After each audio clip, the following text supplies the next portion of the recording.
50 pesos. Sumala ni Island Garden City of Samal Mayor Alda Biduy, kini ang imong bayad sa kinayahan kung mosulod ka sa usa ka resort didto sa Island Garden City of Samal. Daghan ang nangutana nga nung mobayad man og 50 pesos karon nga kani adto 10 pesos lang. Sunod na himong 20 og sunod na himong 40 og karon 50 pesos na. Ganong daghan man ang nagbagulbol? Siguro partly wala sila nakasabot, and second siguro because of the increase, no, na of course sa tanan namang increase na gyud na resistance, and siguro mas i-intensify lang nato ang information campaign about the environmental users fee diri sa Samal.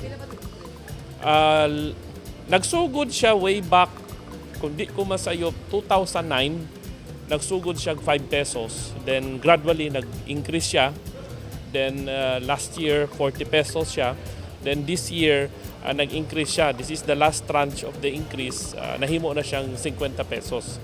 Pero ginapaningil ni siya kasi ang misconception manggod sa tawo, sa mga turista, pag mosulod ka og Samal sa tanang ports, no, dili na siya, fake news na siya. Ginakolekta ni siya once you enter the resort or the inland resort. Ang ako lang, ang tambag lang nako, once you pay the environmental users fee, ayaw yun wala atong ticket. Dalahag yun na. Kay once you transfer to another area, let's say naa ka sa Babak, isulod ka sa usa ka resort sa Babak, bayad ka og 50 pesos. Then gusto nimo mo adto na pod, no, ni adto ka sa Kaputian Beach Park. So no need na for you to pay. Kaya nakabayad naman ka. Ayaw lang yun wala atong ticket.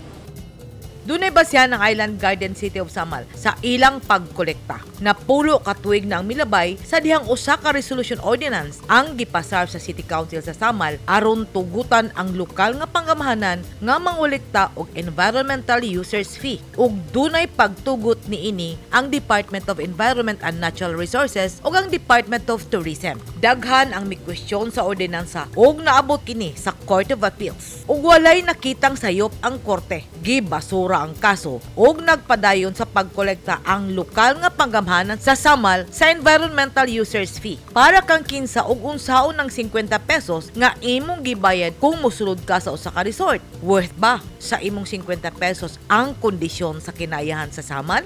Yeah, kay sa makita nato ron, in fact nibisita tong ato ang partner, ang ambassador sa Kingdom of Norway. They were here together with the UNDP. So nakita nila ang mga program nato bahin sa waste management, and isa sa gi-showcase nato ang ato ang landfill, which is funded by the environmental users fee. Especially na ang Samal karon naga-intensify ta sa mga campaign against plastics, kay pareharon sigig ulan. So ang mga plastic sa mainland diri gyud na tanan sa Samal padulong. So isa ni sa ginapunduhan nato sa ato ang EUF na ginapaningkamutan yun sa Samal na ang tanang basura, especially the plastics, is mahipos yun nato. Kay delikado manggod ang impact niya sa kinaiyahan. Nagpasalamat ang mayor sa atong 50 pesos nga gibayad kay tungod sa atong tampo sa environmental users fee nakatukod ang Samal og usa ka modernong sanitary landfill nga nakaron sa sitio Sampaw, Barangay Mambago A. So ako ang dakong pasalamat gayon sa mga nakasabot o sa mga turista na padayon na nagabisita sa Samal. Rest assured na ang tanang mga pondo na nalikom na unsa na generate aning environmental users fee, padulong yun na sa mga environmental projects sa Samal. Nakabutang kini sa Special Trust Fund na dili basta-basta magamit. Kay Special Trust Fund intended for environmental projects, dili lang sa ato ang landfill, but sa ato ang mga future projects pohon. Kaya nagplano pud ang Samal og wastewater treatment facility. Ang Samal gihatagan og pasidungog sa Department of Environment and Natural Resources sa ilang pag-implementar sa mga balaod nga moprotekta sa kinayahan ug sa ilang maayong programa sa solid waste management. Gani giila sa United Nations Development Program kon UNDP ang Samal nga usa ka ehemplo sa maayong pagprotekta, pagpreserba sa kinaiyahan. Gihatagan po og pasinungog sa Department of Environment and Natural Resources, Environment Management Bureau 11 og pasinungog ang SAMAL sa ilang pag-implementar sa Republic Act 9003 kon Ecological Management Act of 2000. Kung atong subayon, ang atong 50 pesos nga environmental users fee nga ginabayad sa SAMAL, dako og matabang dili lang sa SAMAL apan kanatong tanan tungod kay kini ang atong kontribusyon sa pagpreserbar sa kinayahan.